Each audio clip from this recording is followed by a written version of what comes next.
this is what I see as a sort of kickoff meeting for what will become a start of a year-long process, or perhaps more, to develop global guidance on artificial intelligence and children's rights. What form that will ultimately take, we don't know. So we've used the word guidance, and it's sort of deliberately loose term. We're kind of agnostic about what form this should ultimately take. But I think that's part of our challenge in the next day and a half, is not only to think about the content, but to think about the most appropriate form.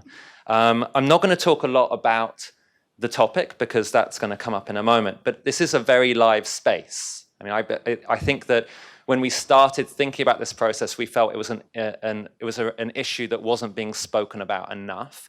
But I have been struck even in the last few weeks and months, as we've been trying to mobilize this effort, how there has been increasing movement by different parties, by different policymakers, non-government entities. I was just speaking to Steve this morning about some new EU policy recommendations, perhaps, that emerged this morning. I've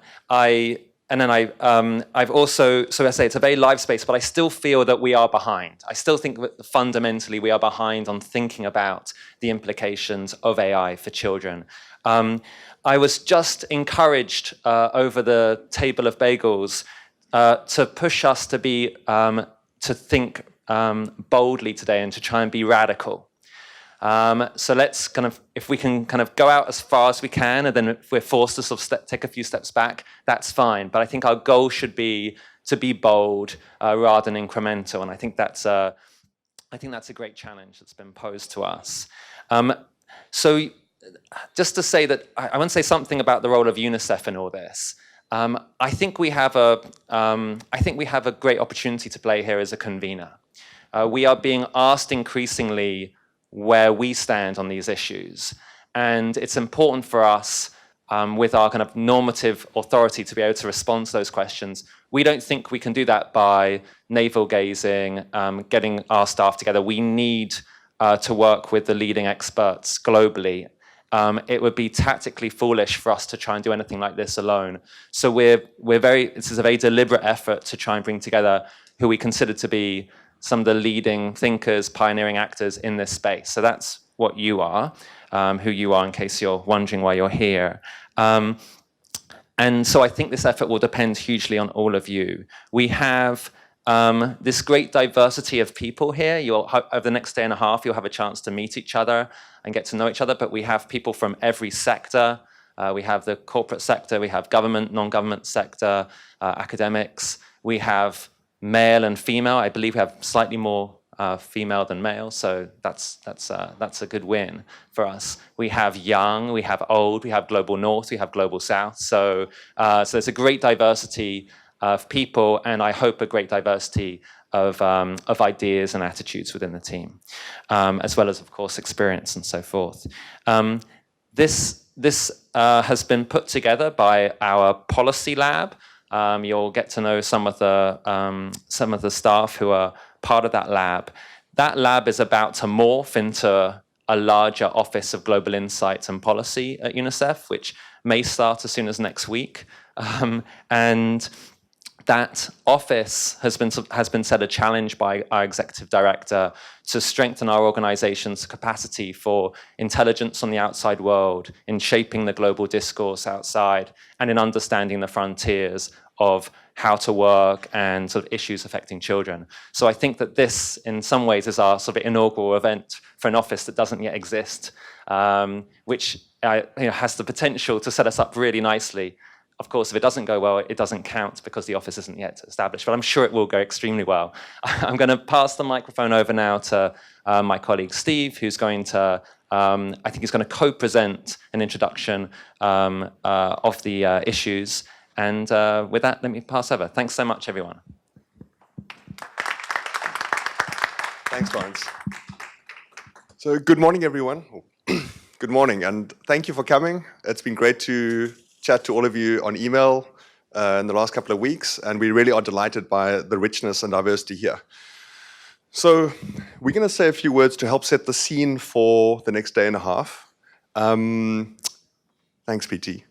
And look at AI and, oh, thank you, AI and child rights. And I'll present with Brent Barron and Elif Surt, who have written some of the reports that we are referencing here.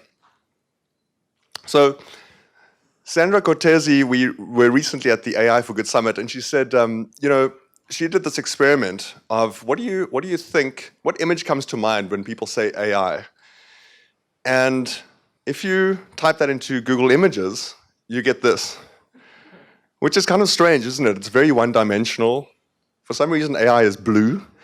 It's kind of creepy. There's some throbbing brains. It's just not, this is not what we think. Maybe what most people actually think or feel, if you scroll down many pages of blue images, is this. And so you get this, in the media, you get this feeling of AI is very much presented as an us versus them, human versus machine. But it's a very misunderstood term and perhaps misused term. So we thought we'd just kind of pause for one slide and say, let's try and get on the same page about what we mean when we talk about AI. And so here's some pointers. I think it would help us if we focus on not AI as a term. We don't really believe that AI has yet been achieved, but AI systems that really include machine learning, robotics, and large data sets that are being processed. So of course there's a lot more, but really this is where much of the AI systems and kind of what we see today and probably for the near future is happening. The primary applications, image pattern recognition, predictive analytics, natural language processing. Those are the big buckets where most of it's happening.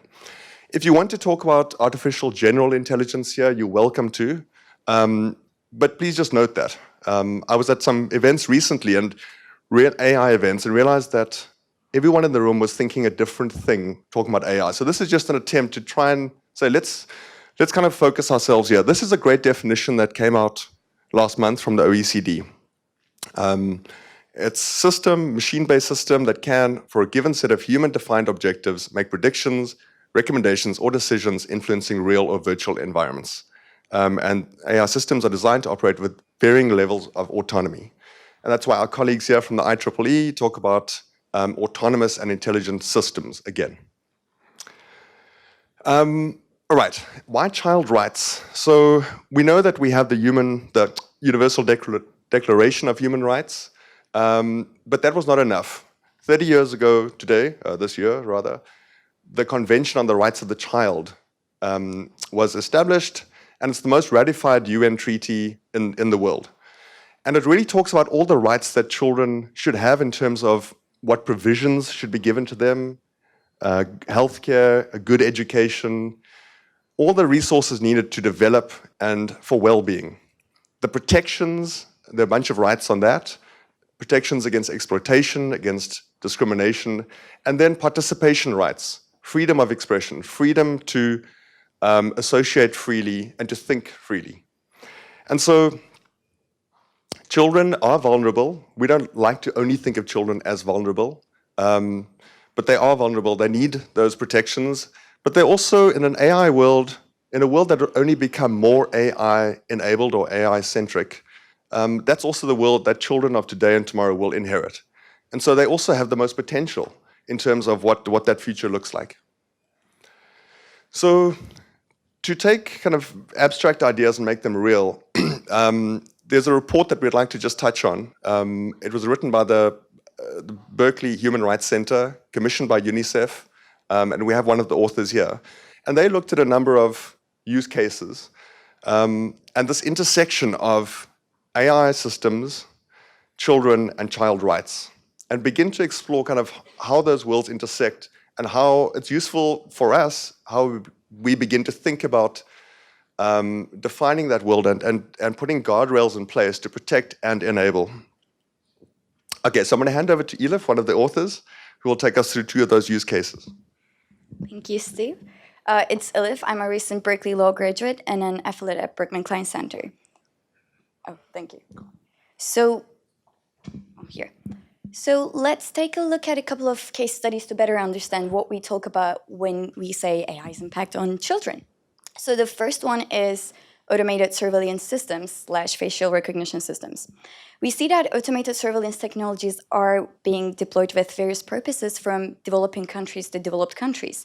And this is happening mainly because the rise in big data and the advanced deep learning techniques that are used in facial recognition systems.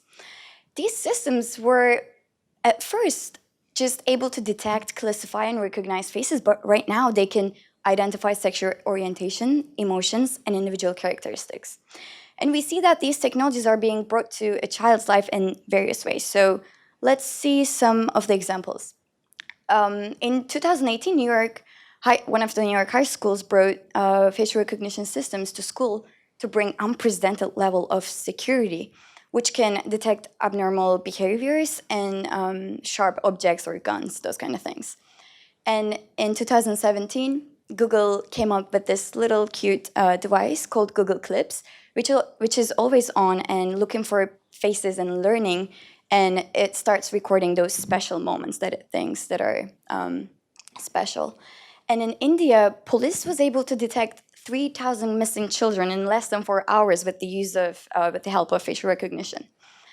And finally, we see that in China, facial recognition technologies are being brought to classrooms to analyze behaviors like to see if the children are sleeping or raising hands or looking outside, or their emotions to see whether they're sad, happy, engaged.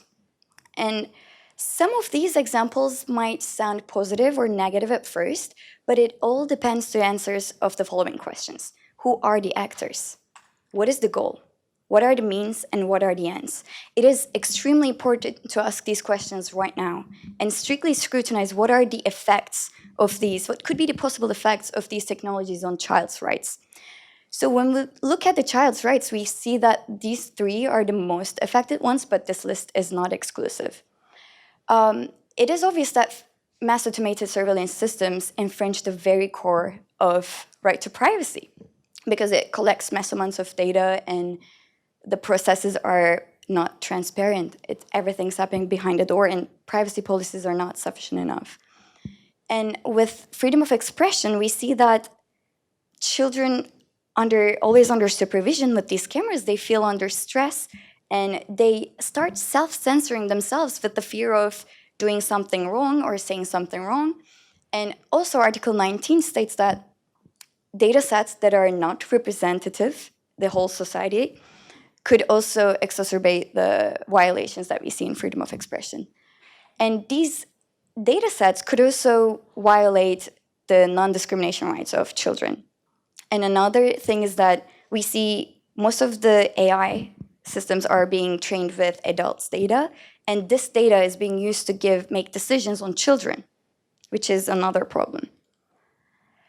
And the second case study is smart toys, and I'm pretty sure you heard Cloud Pads, My Friend Kayla, Hello Barbie, and we see that these devices are on the rise. And in some countries, children meet these devices at a very young age. So again, here are the set of child rights that we think that are most affected, or the issues: the right to privacy, data misuse, and duty to protect. We witnessed that most of these devices are vulnerable. They're being hacked, and children's voice recordings are leaked, and very sensitive data is out there and exposed. And with the duty to protect, what does this toy do when the children say something really sensitive, maybe something like an abuse that he's going through? There is no clear set of rules right now. So there are some questions we need to be thinking. Should these companies have the right duty to report, or maybe a red flag? Or should governments intervene and bring some set of rules? And these questions are yet to be answered. And these actually bring us to a set of recommendations. Thanks, Elif. And again, those examples are just a way to make these abstract ideas real. These technologies can be used in very positive ways, as we saw, but they also open up questions about risk and exposure. That's part of why we're here. So the recommendations are really interesting and useful, and they talk to the kind of AI ecosystem that's also useful to begin to map about all the different touch points in society. So for corporations, educators, parents, and also for governments. And so we were really interested in this last point about integrate children's rights into national plans. And that's when we came across a report that Brent Barron is one of the authors of. He's the public policy director at CFAR, and we're just going to get a few insights from that report. Clicker. Okay, so this is from a report that we developed in November of 2018 that looked at published AI strategies by different countries from around the world. So I just want to make a couple methodological notes. It was only on published strategies, so this was all bench research, and it is also a point in time. So if we look at this map, we can see the darkest colors are the strategies that have been actually funded and implemented. The middle color is sort of guiding documents that set out normative priorities. And then the lightest color is countries that were working on a strategy at the time of publication. So before somebody from Germany yells at me, they published about 3 days after we actually published our report. So that's why, why Germany is there. So one takeaway that I would have for this group is that this is comically out of date now. And we did this in November.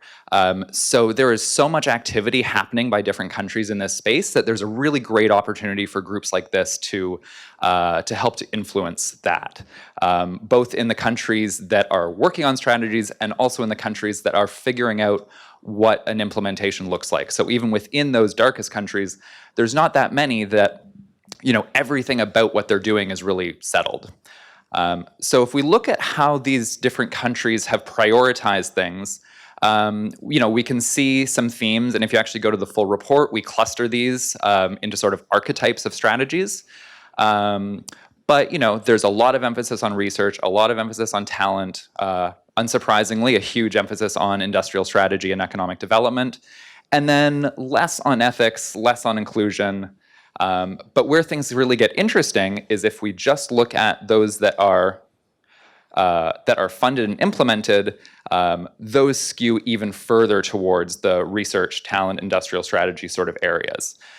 So I think that also shows us that there's an opportunity to really draw attention to themes like inclusion, which is where we would see children's rights in AI coming into play. And I suspect that you know, a lot of governments would be looking to guidance and would be very open to initiatives like that to help address these things. So all that is just to say there is, I think, a lot of opportunity for this. We're going to be developing another version of the report this year that will be updated.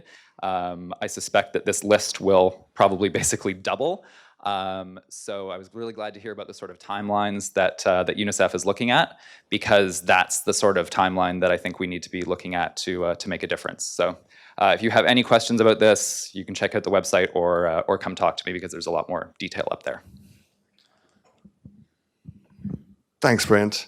And Brent and Elif are here, so please use them the next day and a half. So UNICEF, we are trying to extend that study a bit. And we wanted to think about, so what do national strategies and even ethical guidelines say about child rights? So this is study in progress, so please don't quote us on this right now. We will share the report when it's done. It's coming out in a few weeks. But we wanted to think about, I'm actually going to go back to your slide here. If you think about these 8 buckets, or see those 8 kind of policy buckets, of course, some of them lend themselves more to child rights than others.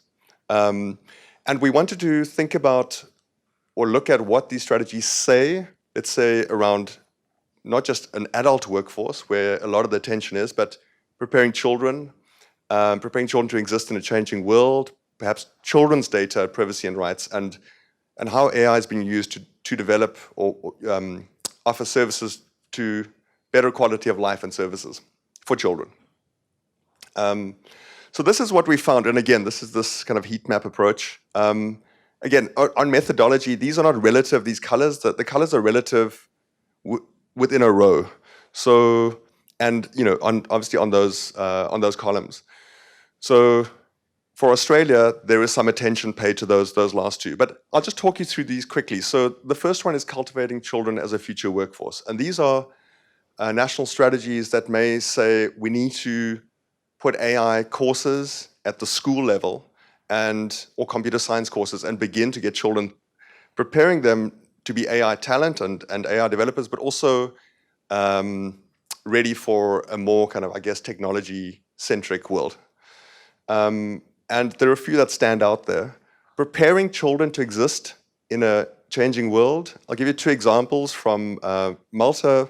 Mentions in their strategy that children should be taught about the usage of technology and to think critically about how they use technology. The UK talks about teaching children at a primary school level about the ethical design and the ethical use of products. So really interesting. But of course, there's opportunity for more. Not too much said about protecting children's rights and their data, rather. And then in terms of quality of life, like China, Malta, India, there it's usually to say using AI systems within education, for example, and to improve education systems. So we wanted to also look at ethical guidelines because there are, of course, national strategies and policies, but there are a lot of ethical guidelines. Again, this is our initial findings. We only found one that really, out of the 17 we've looked at, that really engaged with child rights, the ethically aligned design that we'll hear about later. These others do mention children, and I think that the children, they are kind of placeholders for further documents that come later. 10 frameworks don't mention children's issues at all. I think it's interesting because we need to interpret these existing principles. So quite often we see that guidelines and principles talk about a human-centered approach, which is amazing. That's a really good place to start. We kind of thinking, well, when that human is a child, is there a nuance? Are there extra bits that we need to add to that? And so today we think, well, at this workshop, thinking about how we interpret a lot of these principles for children. So what do child rights mean in this space? Children's development and well-being, children's data agency. What is explainability for children and for their parents and for their caregivers? We also want to think about what gaps remain. So are there things that in these guidelines that we see so far that are not covering children and there's a glaring gap? So maybe it's around a child's data privacy versus their parents, or how children experience AI systems where they don't know that that's not a human being. I mean, we know that adults find that problematic. It's even more so for children. So this is a space that we're looking at with all of you, but we'll share these thoughts and results. In that part, we'll end with this, the known unknown. I was at the AI for Good Summit recently, and somebody mentioned that there are 281 ethical guidelines for AI. Most of the work in AI at these kind of events has gone on principles, which is a great start. Very little is being done on how we implement those, and this is the next big kind of jump. I'll give you one example. This is, well, let me start here. So this is the middle upper arm circumference test, Uae test. It's a very simple way to test the nutritional status of a child. Unicef uses it all the time. Chemetrica is an AI company or tech company that UNICEF Innovation Fund has invested in. They wanted to, you can see at the bottom there, take a photo of a child's face and using facial analysis also predict see if they could predict the nutritional status. And they can with 78% accuracy. They can actually do it at a group level. So take one shot and get a sense of that group of children, which of course has amazing implications for healthcare.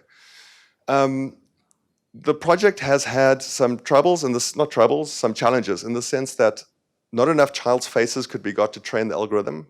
And when the project ended in Tanzania, the data had to stay in the country. So it raises an interesting question about your rights. So there are two rights at play here.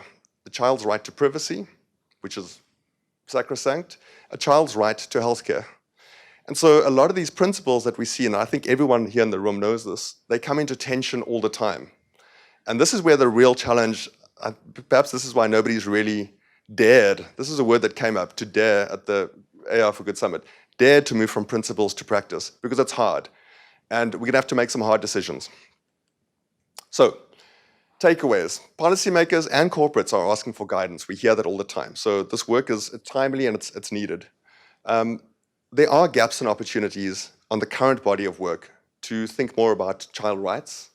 And our role is to really kind of uncover those gaps and to exploit them fully. And as Lawrence said, we don't necessarily, that doesn't mean adding another set of principles. Perhaps our role is thinking about moving from principles to practice for children.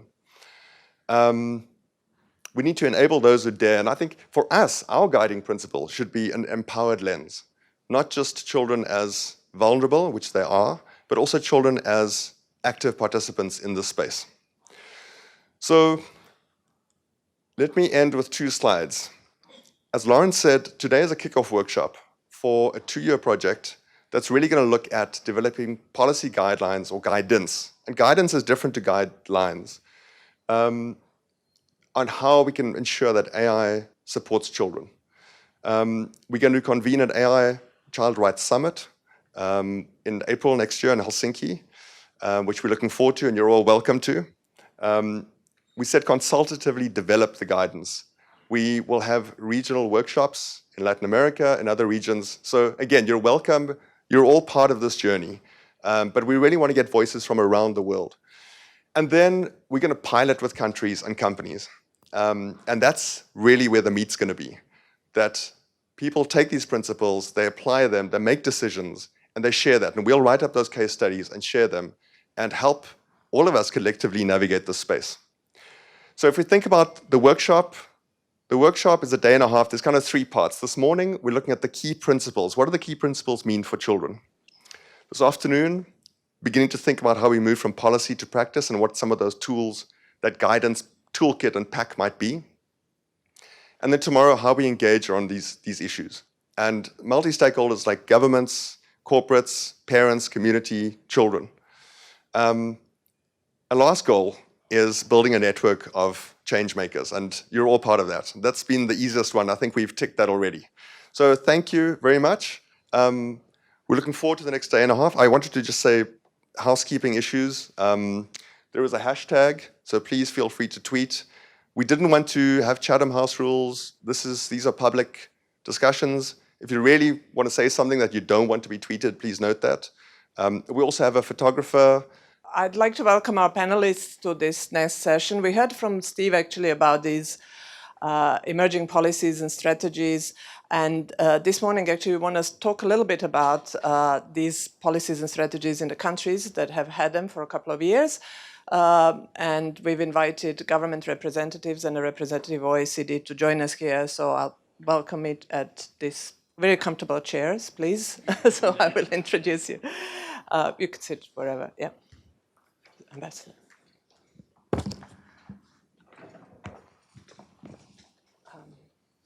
So for those of you who don't know me, my name is Yasmina Byrne, and I'm a Chief of Policy Lab working together with Steve and Lawrence. So I'd like to introduce my panelists and start perhaps from my left, sorry.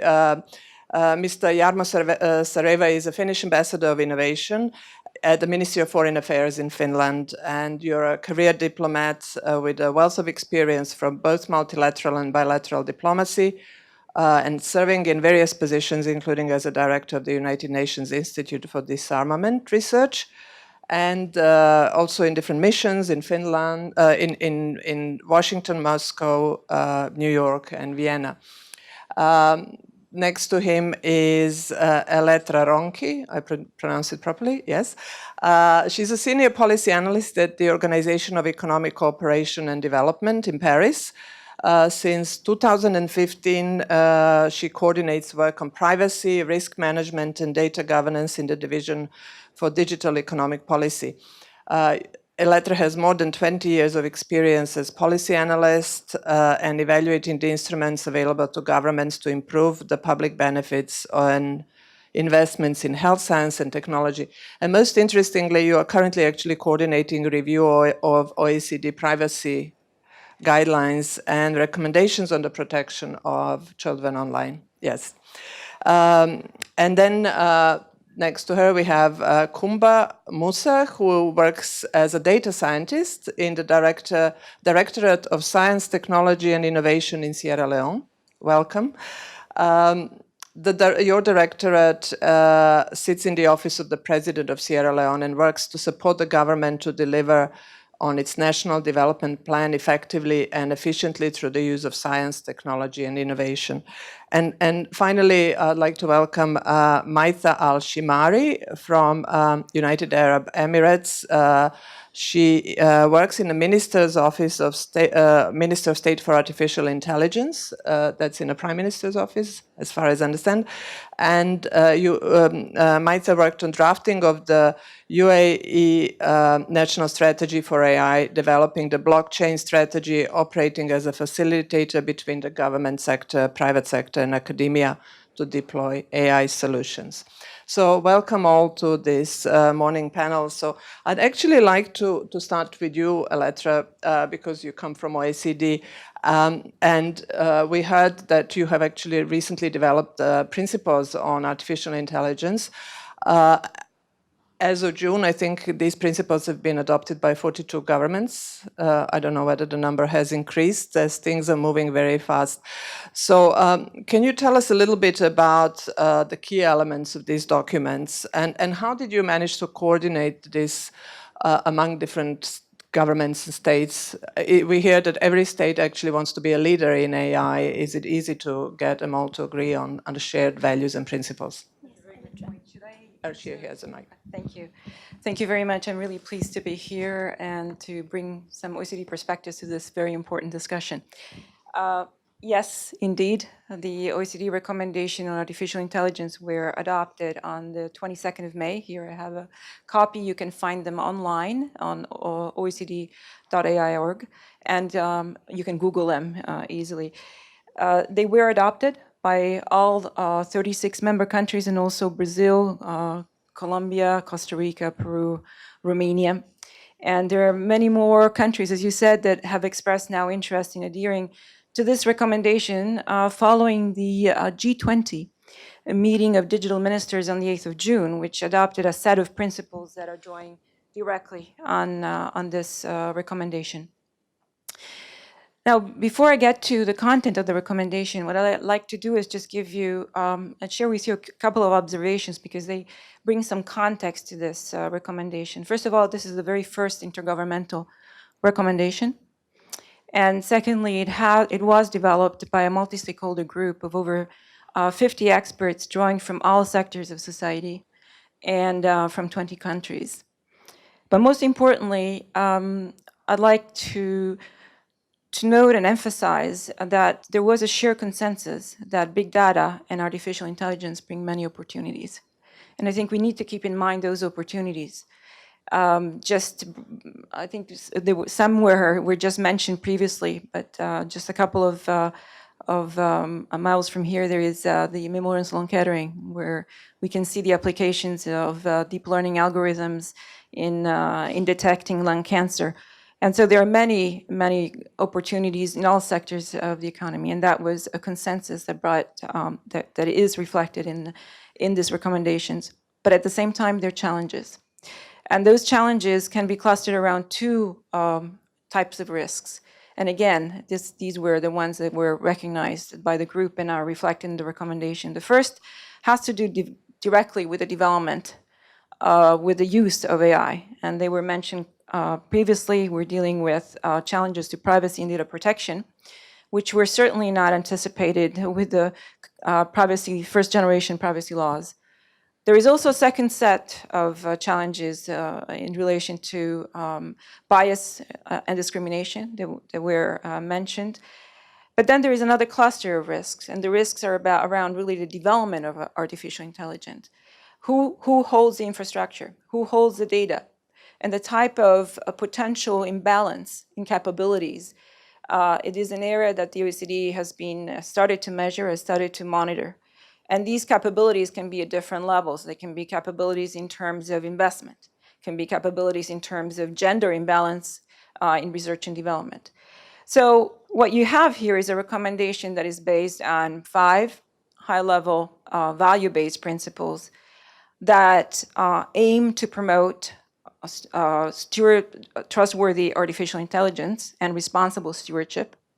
They're based on the recognition of the importance to promote artificial intelligence in pursuit of sustainable development, well-being, and inclusive growth, exactly addressing those concerns that I just come to highlight. They also call for the pursuit of artificial intelligence in respect of fundamental human rights and democratic values. So they're human-centered. They put people in the center, and call for fairness, transparency, and explainability. They call for robust, safe, and secure artificial intelligence. And they call for conditions and enabling frameworks that ensure that artificial intelligence operators and AI system developers are held accountable. So that's the first set. But then there is a whole set of the second set of recommendations that go directly to governments. And they set out a series of public policy recommendations to create that level playing field that is necessary. Investment, education, digital skills. They call for anticipating the potential disruption of the labor market and changes in the work conditions. So these are, let's say, in this sense, different from some of the recommendations that you've heard that are based primarily on ethical guidelines. They do build on those ethical guidelines because we had the benefit to start working in 2016, actually following the G7 meeting in Japan, and it was Japan that launched and brought the mandate for international work at the OECD in this area. And already by that time, there was the IEEE's ethical guidelines that the OECD built on, and we partnered, and there's been a great deal of momentum.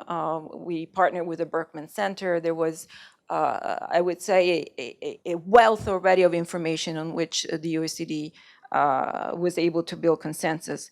So I would say it was not difficult to bring that consensus about simply because it was the right time and there was so much work ongoing at that point. Maybe I should stop now to allow the rest of the... Yes, thank you very much. We'll come to that, and we'll have some few minutes On the also at the end implementation for comments. But it's encouraging to see that it wasn't so difficult, so it also gives us hope that we'll manage to build on this momentum. So, Ambassador Sareva, Finland is one of the countries that is leading in its application and development of artificial intelligence. You also, we heard, have a strategy that is existing now for about 2 years. Can you tell us a little bit about the experiences of your country and the lessons learned? Thank you, and let me start by expressing my thanks to Unicef for having invited me. My primary focus, and mine is a new job, Ambassador for Innovation, the primary focus is really on innovation as a tool for SDGs, for sustainable development. But at the same time, there's another important dimension, which is values. It's about the UN's values, it's about European values, it's about Finnish values, democracy, human rights, children's rights, open societies. And we base our approach in the Ministry for Foreign Affairs on SDGs and values. And I'm therefore very happy to be here. Stephen mentioned that there will be a summit in Helsinki in April. Indeed, we hope that Finland will be able to provide financial support to this project. We're at the final stages of finalizing our funding decision on that. I certainly hope that it will come through, and we look forward to hosting the summit in Helsinki. Now, I already referred to values, and I mentioned that these are the UN's values, European values, Finnish values. They are universal values, and basically they come from the Enlightenment, and that's really important to bear in mind. And Finland, in its own work on AI and its own strategy on AI, is placing this work squarely at the heart of EU's work. So I would just remind that at the European level, the European Commission published its own European AI strategy in April of last year, and Finland has been, and Finnish experts have been actively contributing to the work at the EU level. At the same time, being a small country with few resources, we have placed heavy emphasis on collaboration with other key international players such as OECD, the other Nordics, the Baltics, and of course the UN. Now, when it comes to the Finnish strategy, a brief timeline. In 2017, the then government made artificial intelligence as one of its key projects. And we launched the Finnish AI program in May of 2017. And already in October of 2017, we presented the first 8 key actions for making Finland one of the leaders in the application of artificial intelligence, because it is important to carry out research, but at the same time, especially for a small country, it is important to apply this in practice, as we already heard this morning. And that work was later supplemented with separate analysis and recommendations for measures on 3 areas. The future of work, secondly, ethics, and I think that the chart that we saw here, which had ethics kind of blank and under Finland, may reflect the pre-supplementary work on ethics, and thirdly, on security, which and national security. And I should add in this regard that again, being a small country where we have a tradition of working collaboratively across various societal divides, both for doing good and for safeguarding our national security, cyber has been one example of a whole of society, not only whole of government, but whole of society approach that Finland at least thinks excelling in.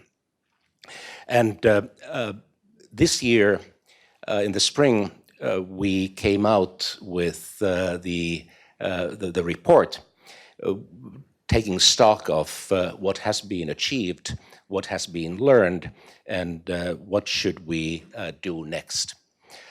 Now, the publication of this report, and it is actually available in English, and I will somehow make the link available for all of you today. The publication of the report marks the move from setting up the program to the next stage, in which the lessons that we have learned over the past 2 years should be incorporated into everyday work. We truly see AI as not being something to be relegated to its own box, but rather that should be incorporated and mainstream into the entire society, not only at the business level, but also at the level of society and the public sector.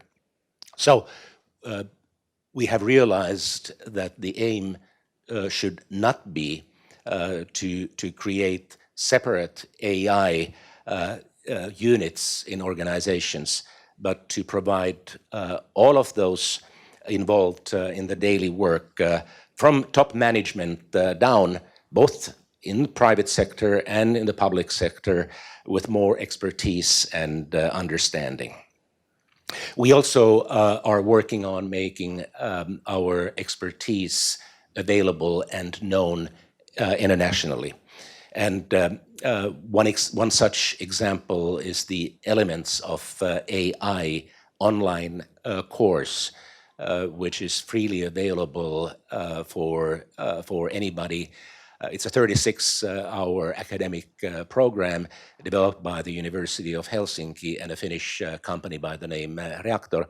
And it's available in Finnish, Swedish, and English. There's a follow-up course and a separate course on ethics. The program, the report, set a total of 11 key proposals for action, and I'm not going to go through all of them, but let me just note that they really encompass the entire range of human activity, societal activity, and I should just, by way of example, note that one of the key actions is to build the world's best public services. And we pride ourselves on having, by some account, the strongest public institutions globally. And we want to keep it that way and to also provide for those who want to learn from the Finnish model one example of how to do it. We also, among the key actions, included the goal of steering AI development into a trust-based and human-centric direction. And this is really, really important, both in the Finnish and the European and global context, because we believe that ethical AI is a win-win solution, because by making it ethical, you engender trust among the population. And this trust then generates a great many public goods, but it's also beneficial for private companies, because if people have trust in the ethical nature of the AI products that they use, they probably end up using and buying them more. And this is also important for Europe, which has a tradition of providing high quality, consumer-friendly, safe products in any industry, and that should really be the case for AI goods as well. One important, I would highlight one important element from the recommendations, which is education. I already referred to the Elements of AI online course, but it also stresses the need for continuing education of adults. And this is something that has been talked about for many, many years, but now it's high time to put it in practice with the speed that economy is changing. And we believe that AI and digitalization should be really extensively incorporated in a broad range of educational programs. Finally, let me say a few words about an ongoing initiative. It's about a feasibility study that the government ordered last year on what might become the world's most ambitious AI assistant used in the public sector. It's called Aurora AI. It's based on citizens and their real-life situations and needs. And it's meant to facilitate a smooth and convenient service consisting of solutions from various providers, exactly at the right time, exactly the right service at the right time. The client is the Ministry of Finance, And the project is really aiming high. Instead, and this is important, instead of settling for an AI device, and obviously any device would rapidly become obsolete, we are developing an entire network of intelligent services. And these are services that both public and private providers, and perhaps even individuals, can create together. It's based on machine learning, specifically reinforcement learning, where software combines services from public and private providers that get the highest reviews by users over time. And the feasibility study was carried out based on 3 typical real-life events. First, a move to a new town to attend university. Second, skills development to improve employability. And third, support to children and parents when family relationships change, as they often do. And as our new Minister for Public Services has recently said, by using information, and I quote, by using information and AI, we can create new types of services that cross administrative lines. Focus is on the citizens' needs and perceptions of smooth and convenient service, not the needs of an individual government agency. Thank you. Thank you. This is really amazing, and some of the things that we actually learned from you in Finland is also, and particularly the reactor course is something that we also would like to follow up on and possibly work with them on developing a child rights and AI online course. I think we'll have an opportunity today to hear about this practical application of AI services for the positive community development and services, particularly for children. And with that, I want to turn to Maitha, because UAE has adopted its strategy a couple of years ago, if I'm correct, and one of the key aims is really to employ artificial intelligence in areas such as education, government services, and community well-being. So this is a long-term strategy, if I understood correctly, until 2031. So how do you prioritize, and how do you really work on implementing this strategy? What are the key lessons so far? Okay, so first of all, thank you for inviting us to this workshop, and we hope to add a lot of value to it. The UAE cabinet has actually approved the UAE's national strategy for artificial intelligence earlier this year.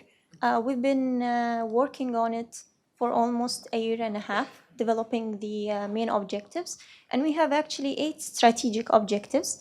One of them includes reaffirming the UAE's position as a global hub for AI, and we are also increasing the competitive edge of AI sector in the UAE, as well as establishing an incubator for AI innovations. And we are also employing AI in the field of customer services and government services to improve the quality of life.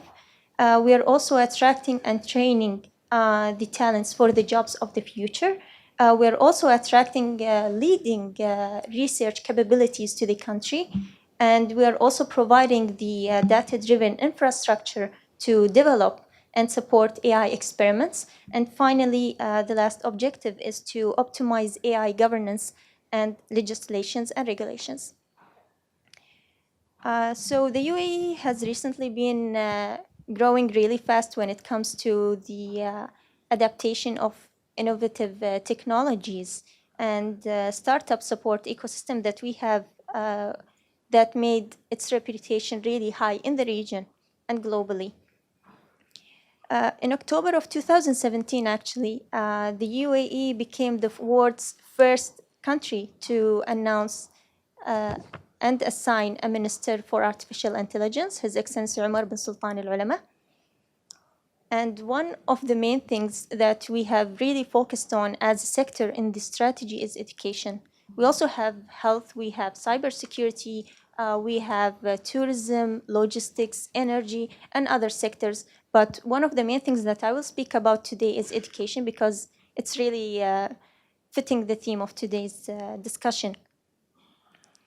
Education is one of the key sectors in the strategy, and the goal is not to only reduce the costs of teaching students, but it's also helping the students find the path to learn and to engage in the language and the skills required for the future. Schools actually will no doubt will play a very crucial part in the educational system that we have in the UAE. And as His Highness Sheikh Mohammed bin Rashid Al Maktoum, the Vice President and the Prime Minister of the UAE and the ruler of Dubai, has described it as the most prepared country in the world to adopt AI. Teaching methods and the curricula that we have in the UAE right now are being updated, and they are updated to meet the demands that we have. Because we have a new generation of technologies going on, we are also launching investment into the education. His Highness Sheikh Mohammed bin Rashid has invested 1.5 billion dirhams into the investment in this new schools that we have in the country. How much is that in dollars? That's almost $400 million. Wow. Yeah, it's a huge number. We are trying to re-innovate the schools to have labs for robotics, for artificial intelligence, anything that relates to the emerging technologies at the moment. The education industry actually produces a lot of data. We can say more than terabytes of data, but most of it actually gets washed away because no one is utilizing it the right way. So what we are trying to do, we are trying to effectively use data analytics to get the potential to use these data to improve the insights and the educational outcomes in the country. AI actually in the UAE right now is enabling students to set the pace of their learning objectives and the areas that they want to improve upon in their studies. We're mainly targeting STEM people, and it can also personalize the text, the questions, everything for them so that they can adjust to their learning abilities, and simultaneously we're actually feeding back all of these progresses that are going on, the results of these data to the teacher. The Ministry of Education actually in the country has initiated 35 specialized centers across the country in the public and the private schools to encourage students to engage with robotics, artificial intelligence, and also to teach them the programming skills that they need for the future. In the UAE, actually, we are really emphasizing that children are the future. And in our federal law, number 3 of 2016, concerning child rights, also known as Wadima's law in our country, it stresses that all children must be provided with appropriate living standards, access to health services, education, equal opportunities in essential services and facilities without any kind of discrimination. So we're also engaging students and children to get their rights fully. We are also working on drafting the online child protection law that is in progress right now. And it protects all the children from any type of abuse on the web, whether through social networks, whether it's through online gaming, whether it's through mobile phones. And we're also protecting the data that we are getting for these children as well. Recently, the UAE has launched several initiatives. One of them is actually the UAE's AI Camp. It's a free camp for all children of all ages. Mainly, it's a setup of workshop for 2 hours per day. We have partnered actually with multiple global leaders in AI, such as IBM, Microsoft, Uber, Autodesk, to deliver these AI courses to those children during summer and spring breaks. We're also having other initiatives. One of them is the internship program with Dell EMC. So the internship program is targeting 500 Emirati students to work intensively with Dell. They will learn from them, and at the same time, they will obtain some certificates from them. The UAE is also working intensively with the Ministry of Education to create a curriculum for AI that goes from kindergarten up until grade 12. And at the same time, some universities in the country, they have actually launched their bachelor's degree in AI and data science. The UAE has also launched the 1 Million Arab Coders initiative. This initiative, it empowers 1 million Arab students with the essential skills required for the future, mainly coding. And this is done through a series of online courses, and they also obtain certificates by the end of it. There's actually one interesting initiative that was launched recently called Madrasa, which literally translates to school. It's the, I would say it's the largest e-learning platform at the moment in the Arab world, which helps the students engage in different courses free of cost. They don't pay for that. And it also ranges from kindergarten up until grade 12. And recently, the UAE has graduated over 94 employees, governmental employees, from the AI program in partnership with Oxford University. Those employees who graduated from this program, some of them are actually from the Ministry of Education, and they have worked intensively on their capstone project, which implies using AI in education to betterment the lessons that they are teaching in the schools, and also advancing the curriculum that we have. Also in the UAE, we have launched a regulations lab. I don't know if anyone have heard of it. It's a very interesting lab that proactively anticipates and develops the future legislations governing the use and application of the emerging technologies such as blockchain, AI, autonomous vehicles, 3D printing in various sectors. The UAE actually very recently, they have witnessed the issuance of the first license to prepare the legislation for distance learning, because in the UAE, we don't have really a firm legislation that controls the distance learning. But when it comes to the UAE, we are not just working within the country, we're also partnering with other countries. We have partnered with Egypt, Jordan, and Uzbekistan to deploy AI in their government services, but mainly focusing on education. Wonderful. Thank you so much. So many initiatives on education, and I know, Kumba, you have worked also in your ministry, particularly on use of data in education and AI in education, and you've also collaborated with Unicef. Could you tell us a little bit more about your work that is still being in development, I understand, and what are your challenges going ahead? Yeah, first of all, I need to thank UNICEF for extending the invitation to my government, the government of Sierra Leone, for us to participate in this workshop today.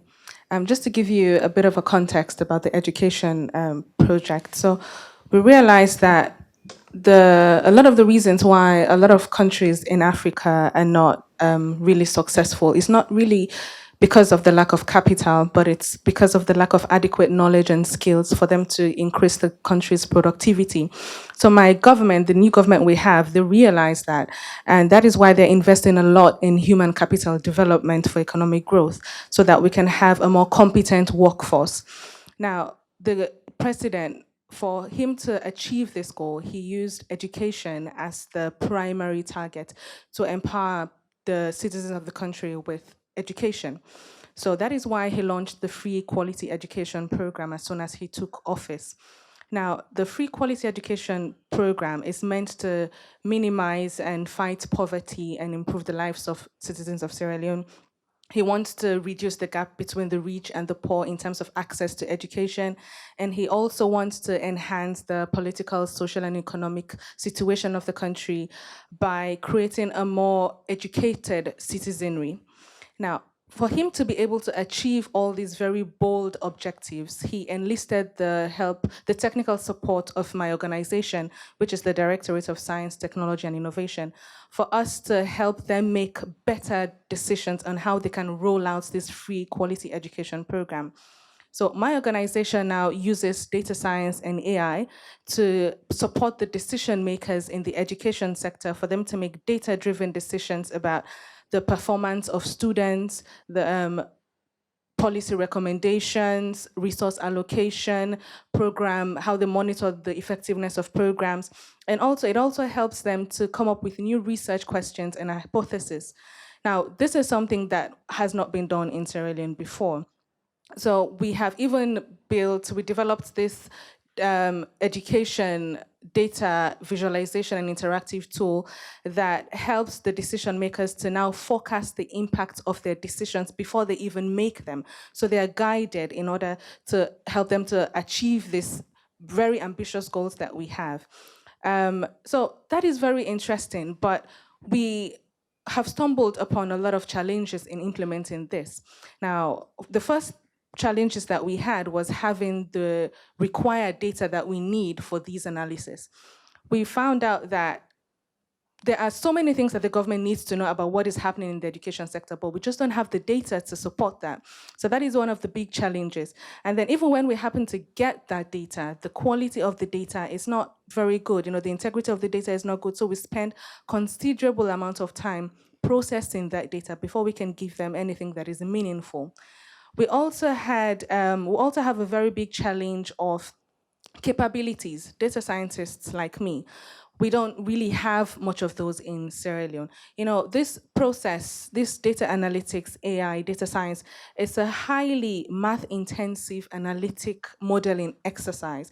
And to get that right, to get the right capabilities and skills, to get the people who know how to use most recent mathematical solutions, the latest development in statistical technologies, for you to get into that data and find the real gold is a challenge because we don't have those capabilities in Sierra Leone. So that is a very, very big challenge for us in this venture that we're trying to take up. And also, lastly, we also have, and this is probably the biggest challenge, is getting the policymakers to actually jump on this new ship of using data to guide their decision making, because they have been working with a certain mode of operation for years and years. So now we are here telling them, us, the new kids on the block, because we were just established last year in October. So us, the new kids on the block, telling them, oh, now you need to start using science to help you make better decisions. It's a challenge. So we can have all these good analysis that we have done, all these results that we have, and we present it to them that, you really need to think about investing in toilet facilities in your schools, because we have found out that that really affects the learning outcomes of schools. And they'll be like, no, I think I'll go with empowering the teachers more. That is what I think is more relevant. But according to the data, bathrooms are really very important to students. Let's just picture this. A student is in class, needs to use the restroom. There's no way that student will be able to concentrate. He needs to go. But then when he even thinks about the bathroom that he's going to use, the condition of that bathroom, that he'll think or she'll think, let me hold this back. So that further prevents that child from concentrating in class, from understanding what is being taught. So these are all analysis, these are all results that we have based on analyzing these data sets that we have. So for us, for AI in Sierra Leone, it's something that the president is very, very interested in. But as I've just outlined, we have a lot of challenges that we need to look into. The human capacity to handle these things, this is something that we really want to do. We've set up a whole directorate that is dedicated to that.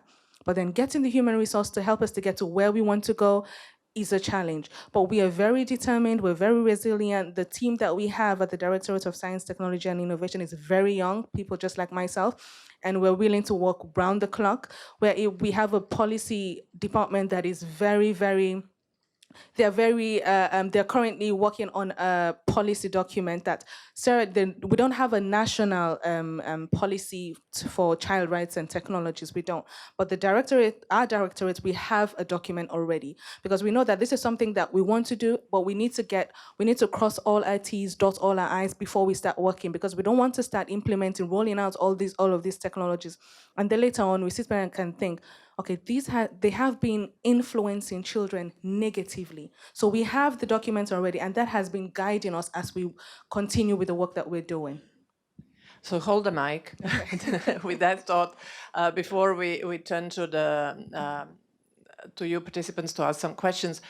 What advice, just very quickly, each one of you, would you give to us, to UNICEF, to governments, to those who are just starting this journey, how to integrate child rights into their policies, their strategy, in their work in education, how to make the better use of AI to advance children's rights?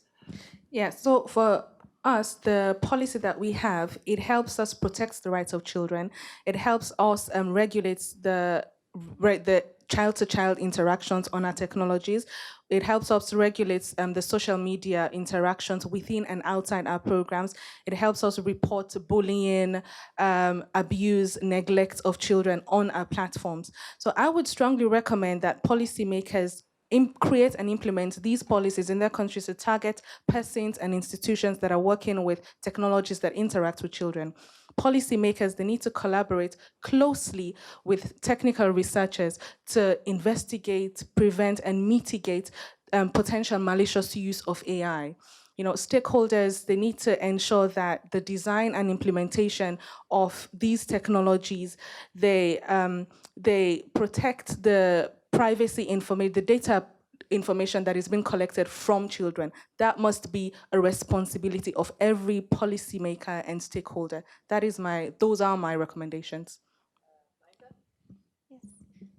Actually, for the UAE, we like to engage children into creating the policies as well. So we are not just creating the policies from the perspective of adults, but also the children. We see what do they need, what do they require, how can we target them effectively. So we really use innovative solutions to adapt to these different policies that we are creating. And we're also engaging the private sector, the government, along with the academia to write up every legislation that we want to come up with when it comes to children. Wonderful. And yeah. Yes, I'd like to expand a little bit, Jasmina, because I didn't really have the time to talk about the implementation of the recommendation. And certainly in that phase, we're looking at mainstreaming, by the way, the children. But I just wanted to add 2 words, because I think it is important, and we see how relevant all of these use cases that are brought from the other participants to this panel are. What we're doing at the Oecd, as you will see, the recommendation at a very high level. And so the question that was asked at the very end before was, how do you bring these principles to practice? How do we make them happen? And we see that there is so much that is happening, but we need to bring it together. So one major initiative, and there is scope for cooperation with the UNICEF for sure, and many other partners now, is to pull together an AI observatory. It's going to be a hub. It's going to be launched in September. It will be collecting policy experience from not only governments, but it will be and will continue to be a multidisciplinary platform to collect this type of use cases and experience in policy making, but also, and one major element of the OECD, and has always been, is measurement. The OECD is based on evidence-based policy. We have an economic and statistics division that has launched a major project on how to best monitor and monitor the progress of artificial intelligence. And there too, we have a focus on as well children. Now, getting back to also the environment in which the recommendation was developed. It was developed in an environment where at the OECD we were pursuing a broad horizontal project on going digital, which is a whole of government project. It brought together over 18 committees. And this project is continuing. And the importance of this, and the reason I'm raising it, is because in order to mainstream children, you need to mainstream it in a whole of government approach. And we've seen it also in the review that we're doing of the recommendation of the protection of children online, that you need to have a national strategy for children. And we heard before the proposal that in national strategies, whether it is for children or national strategies for AI, you need to integrate the vision of where you want the future generations to go. Whatever pace of development, it is clear that AI is going to affect future generations. It's going to affect it not only in terms of their awareness, their capability of interacting with the technology, but it's going to affect their quality of life. And they need to be also agents. So if we look at how to convince policymakers that they need to invest in children, they need to see the two faces of the story, not only to have and protect children, but also the opportunity cost of not integrating programs for children in terms of ability to steer the technology in ways that provides also for competitive advantage. So you have these two faces, I think. So in terms of also of implementation, just as a last word, we're reviewing the privacy guidelines of 2013, the Oecd privacy guidelines, and there is a lot of discussion going on there on many of the issues that you've raised. So there is it's a concentrated effort that we have right now, and I think the urgency is felt by all of our member countries. Wonderful. Ambassador Sareva? Thank you. Of course, in terms of advice to apply the lessons from the national level and from a very context-specific national level, because Finland is in some respects very different from many other countries. To apply that to an international organization is not easy, but a couple of points here. One, you should work through what we found very successful in the work of compiling the report, namely an approach of a network of networks. That's the way to bring really a diverse group of stakeholders and to have kind of serendipitous learning experiences along the way. Use that approach. You have to consult widely and really, if you can, outside the box, outside those stakeholders that would normally first come to your mind. The second piece of advice is to be bold, because we need to be really fast. So in order to be able to be fast, we need to be bold and scrap old models if need be. And really, the third piece of advice maybe comes from our own national development policy priorities, which is to focus on girls, because the way we see it, the education and empowerment of girls and women is such a fundamental key to development in all areas, all SDGs. So focus on girls. However, at the same time, we should not forget the need to focus on boys and young men if need be. And in a country like Finland, the tables have turned in a way, because now we're coping with the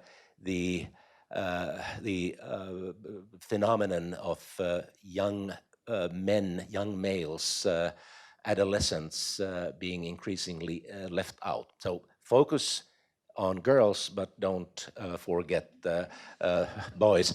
And about the Sierra Leone experience, very happy to hear that you're focusing on building human capital, because that is really the way to go for development. 100 years ago, Finland was a poor developing country, and by focusing on building human capital through education and healthcare, we were able to pull ourselves to a more developed stage. Thank you. So with that note, I want to open the discussion to all of you. So please feel free to ask any questions, make any comments. We have about almost 20 minutes. And introduce yourselves if we already have not. Yeah. Yes. I can hopefully project. I don't know.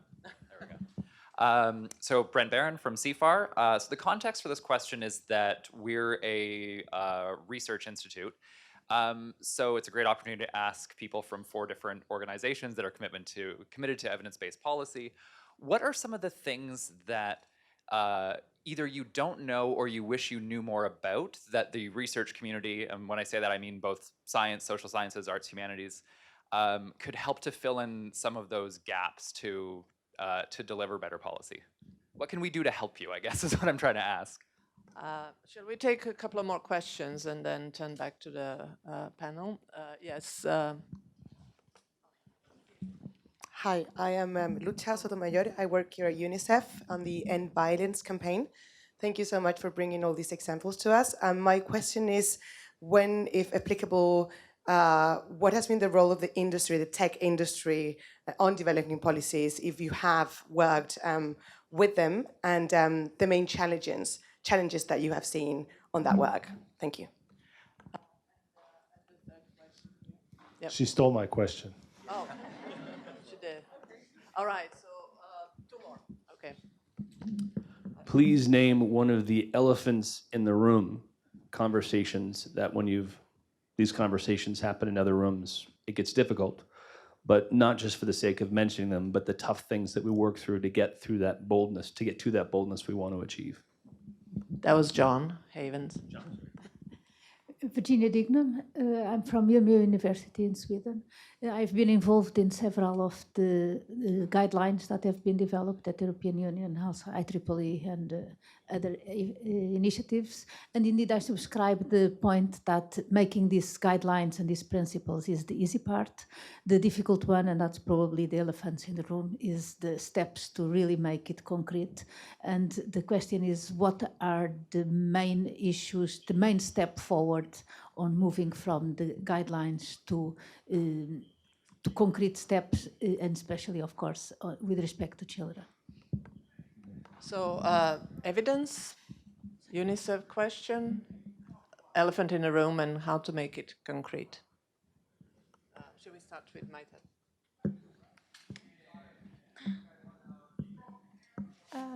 So in terms of engaging with the industry in the UAE, I would say early May, we have launched an initiative called Think AI, where we brought a huge number of tech industry representatives, CEOs mainly, and we also engaged governmental entities with academia to sit together on roundtables to discuss the future of AI in the country, and at the same time put out a roadmap on how we can implement AI effectively in the country. Because at the moment, what we saw when we were writing this strategy, we noticed that mainly the private sector, I mean, they are a huge game player in this field, but at the same time, they have a lot of data that the government does not have enough access to.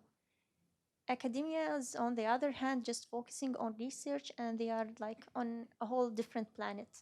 So getting all those 3 sectors together on one table to discuss AI and how we can implement it, what are the required infrastructures in the country that we really need to develop, how we can engage the public in this discussion, and also writing up a clear roadmap for developing the talents that we have, and how we can make the UAE a global hub for artificial intelligence. So getting all of them on one table, I think it's the best option that we really have done so far, and it was really successful. We came up with over 50 initiatives just from a discussion for about 8 hours. Yes. So I'll just take her question. Yeah, so how can we move from policy to practice? Yeah, so we have spoken a lot about what should be done to respect the rights of children with all of these AI technologies that are coming out. For me, the answer is simple: penalties. Because it's simple. We talk about how they should do it, what they should do, but then because there are no penalties, they go ahead and they do it anyway. They infringe on the rights of kids with all of these technologies anyway. And why do they do that? Because they're not held accountable. So if we move, the best way to move to practice is to ensure that there's a standard penalty for everyone who defaults against all of these policies that are being outlined. We're talking about the rights of children here. They have to be respected. It's not because they can't talk for themselves, they can't stand up and, start all these campaigns for themselves. That's why we should just take advantage of that. No, they should be respected. And for me, one good way to move from all of these discussions to having it actually been done is to enforce penalties. So where is the elephant in the room? Well, for me, is data. AI requires data, requires quality data. And at the OECD, we've been working recently on the issue of access and sharing of data, and it's not an easy issue. We need better evidence on data flows. We need a data taxonomy, and we are happy to partner with anybody who wants to work with us on this issue. We need to put in place the right policies in relation to data governance. And I'm not just talking about data governance at government level, I'm talking about data governance at private business level. We held recently a workshop on accountability, what has worked, what has failed us. Accountability is one of the major principles, one of the major 8 principles of the privacy guidelines of the OECD. And we're talking now about accountability 2.0. How do you bring data stewardship and data ethics in this new brave world of artificial intelligence? These are all very big questions. They need to be addressed, and we are committed to addressing them, and certainly they need evidence. So I'm glad to talk to you on the sides at the margins of this workshop to see how we can work together on this very issue. We'll have a chance to talk, I hope, during coffee breaks and lunch, and we have data colleagues here as well. Hi, Han. Jarmo. John, by elephant, did you mean the GOP? Yeah. No, one elephant, of course, is GDPR.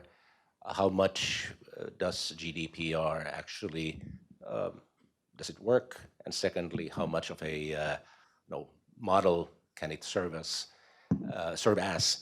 And thirdly, are those who claim that GDPR is actually hampering the growth of European businesses by limiting, as they claim, the availability of data? Is that right? No, that comes to mind as one elephant. On how to move from principles to action, there's no simple answer. It really, of course, it does require leadership. And secondly, it does require collaboration. And it's very difficult to sort of enforce leadership and enforce collaboration. It has to be nurtured, and it's got to be nurtured into your DNA. I can't really say much more on that. On how the research community can help, one thing comes to mind, and I think it's important that the research community also look into explore the unknown unknowns, because The world is changing so fast, and this is a field that is changing particularly fast. So by providing us with, at the policy level, providing policymakers with sets of unknown unknowns, you can be really helpful. At the same time, it's also important to focus on applied research. And this is maybe something that I'm saying because of my national background. We are strong on applied research in Finland, along with higher research, but you have to focus on applied research as well. And finally, on collaboration with the private sector. In Finland, it does work pretty well. I think Finnish businesses at least, and I think the same goes for many companies outside Finland, outside the Nordic region, while the Nordic region is a leader, are moving sort of beyond and past the SDG washing or impact washing phase. There's a realization which we all need to strengthen, a realization among companies that doing good is actually going to be good for business. And perhaps one final elephant, it's the elephant, it's about enforcement, it's about companies, it's the role of the big platforms. It's a huge elephant, and what to do with the big platforms. One of the leading candidates, many candidates, vying for the Democratic nomination here, surprisingly said that her favorite president is Teddy Roosevelt, who broke the trusts. And I think this speaks volumes. And she's also somebody, and I'm not advocating here for anybody politically, but the fact that we have a Democrat really looking back to a Republican president because that president showed leadership and broke the trusts. I think that speaks volumes. A bit of politics here as well. We don't mind. So we'll have a chance tomorrow to talk more about multi-stakeholder partnerships in a panel that is tomorrow morning, the role of the private sector, governments, parliaments, and of course children. So are there any other burning questions? Oh yes, Alexander, and anybody else? And Anjan. Just a very quick comment. This was a very good start for this workshop, very enlightening panel. I'm very happy to find 3 elephants in the room. First, the data, mentioned by Elettra, then that also relate to data, personal data protection, and the digital platforms. I think that these are the 3 great elephants, and I think that all of them has to do with data. And I just would like to make a reflection on how to embed in these key principles on AI and children's rights, how to incorporate the measurement and the data production, and to raise awareness for governments to really move from policy to practice. We need evidence, we need data. And also how the data sets that will train those algorithms can be measured. So first of all, we have a challenge to clearly define what are we talking about when we mention AI, and then how to measure what we have, understand that it's a clear definition. So I think that this is a very big challenge because, of course, the draft principles that we have already seen can be enhanced and improved, but I would like to make this reflection, how to incorporate in these principles the need of measurement. Thank you. Yes, thank you, Alexander. We have Anjan and then Biban. Okay. Thank you very much. I'm Anjan Bose from the Child Protection section. Very quick question. We know bias is one of the key challenges that we relate to AI. Is there a global AI governance coming up to kind of address regional bias?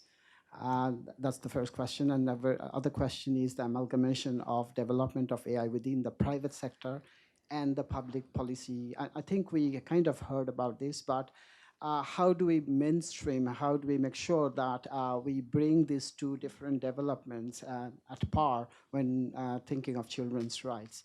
Because quite often we find there is an imbalance there.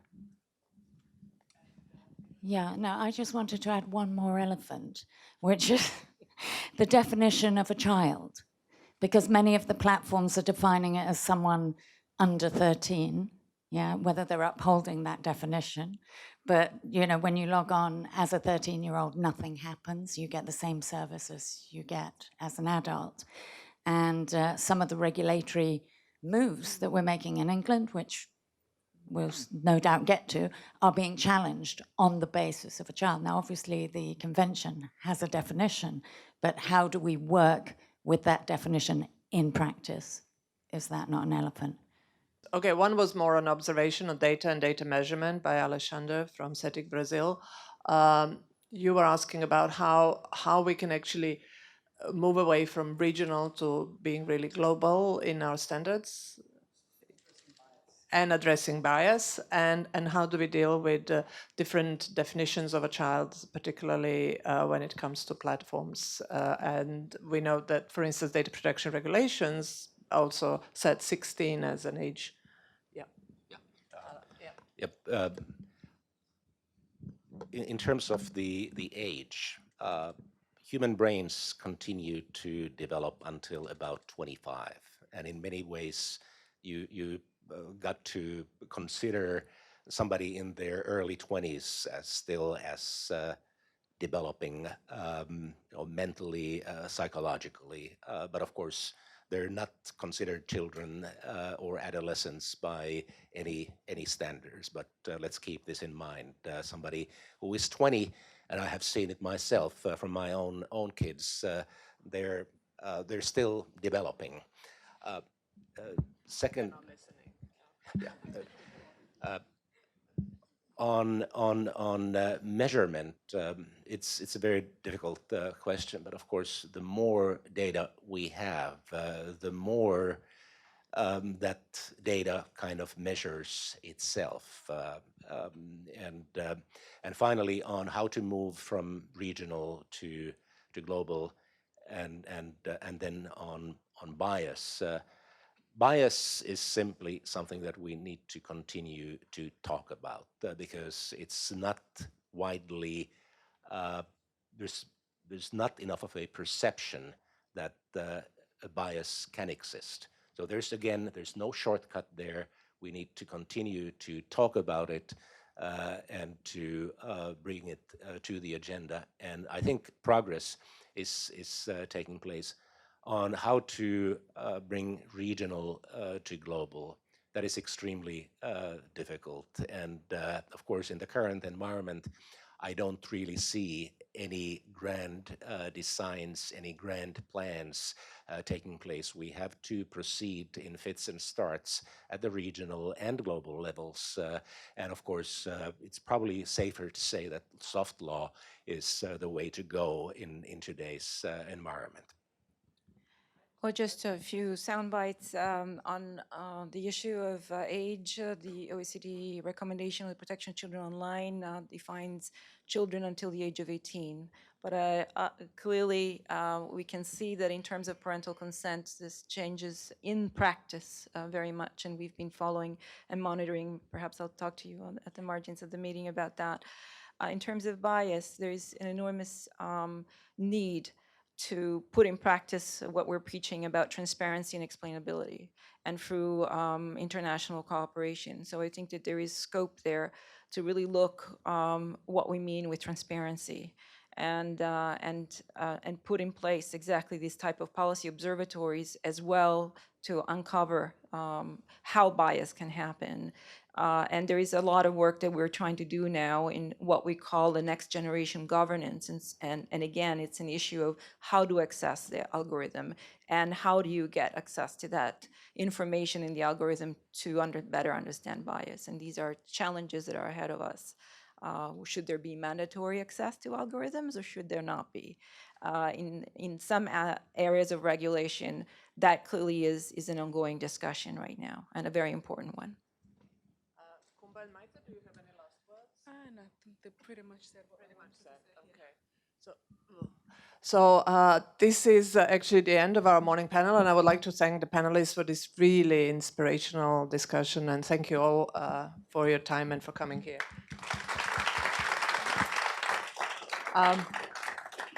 And now I'm going to be an MC and invite you all to have a coffee.